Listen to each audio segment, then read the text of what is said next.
Penembak jitu itu membidik seorang gembong narkoba, tetapi tidak menembaknya secara langsung. Sebaliknya, ia menembak kabel derek menara itu tepat saat pria itu mendekat. Suara tembakan yang keras membuat sang gembong narkoba bergegas masuk ke dalam mobilnya. Namun kemudian, penembak jitu menembak lagi. Kali ini menjatuhkan sebuah kontainer ke arah kendaraan tersebut dan menghancurkannya. Setelah itu, ia tidak melarikan diri. Dengan tenang, ia menunggu polisi datang. Rencananya yang sebenarnya adalah agar ia dibawa ke penjara supaya ia bisa bersembunyi dari seorang pembunuh yang sedang memburunya. Di pengadilan, seorang dokter menunjukkan catatan medisnya dan mengklaim bahwa ia memiliki gangguan mental. Karena itu, ia tidak dikirim ke penjara, melainkan dibawa ke rumah sakit jiwa. Namun, saat dalam perjalanan ke sana, penembak jitu menyadari sesuatu yang aneh. Semua orang di sekitarnya mengenakan earphone. Menyadari ada yang tidak beres, ia mendorong beberapa orang dan berlari masuk ke sebuah ruangan terdekat. Ketika para pembunuh menyadari identitas mereka telah terbongkar, mereka segera mengeluarkan senjata dan mulai menembak siapapun yang ada di sana. Pada akhirnya, hanya satu dokter yang selamat secara kebetulan. Sementara itu, penembak jitu itu berhadapan langsung dengan sang pembunuh. Ia dengan cepat merebut senjata si pembunuh dan membidik balik ke arahnya. Namun saat ia menembak, suara tembakan yang keras membuat posisinya ketahuan. Dua pembunuh lain mendengar dan segera datang. Penembak jitu itu bersembunyi di balik pintu, bersiap untuk menyergap mereka.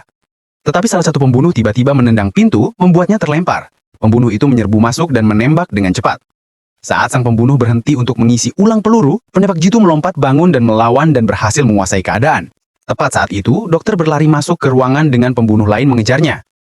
Penembak jitu mencoba menembak, tapi pelurunya sudah habis. Yang lebih buruk lagi, lebih banyak pembunuh sedang membidik mereka dari luar.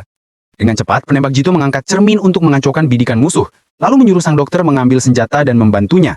Tak sengaja, dokter itu melihat rekannya yang terluka dan ia bergegas menolongnya. Pembunuh melihatnya dan menembak, tapi untungnya senjata yang tersandang di punggung sang dokter melindunginya dari peluru itu. Saat itu juga, penembak jitu mengambil senapan, memberikan kaca pembesar kepada dokter dan menendangnya ke arah jendela. Ia kemudian membidik melalui kaca pembesar di tangan dokter itu dan menembak. Pelurunya menembus tepat melalui lensa dan mengenai kepala sang pembunuh. Saat mereka hampir merasa lega, sekelompok orang lain muncul. Penembak jitu mencoba pergi, tapi dokter itu tiba-tiba menyerangnya dari belakang dan menyuntikkan obat penenang. Ketika penembak jitu terbangun, ia menyadari bahwa dirinya telah tertangkap. Kelompok itu ingin memaksanya membunuh seorang tokoh penting. Pada awalnya, ia menolak, tetapi ternyata mereka sudah menanamkan bom kecil di dalam tubuhnya. Tidak punya pilihan lain, ia pun setuju. Dengan satu syarat, sang dokter harus ikut dengannya.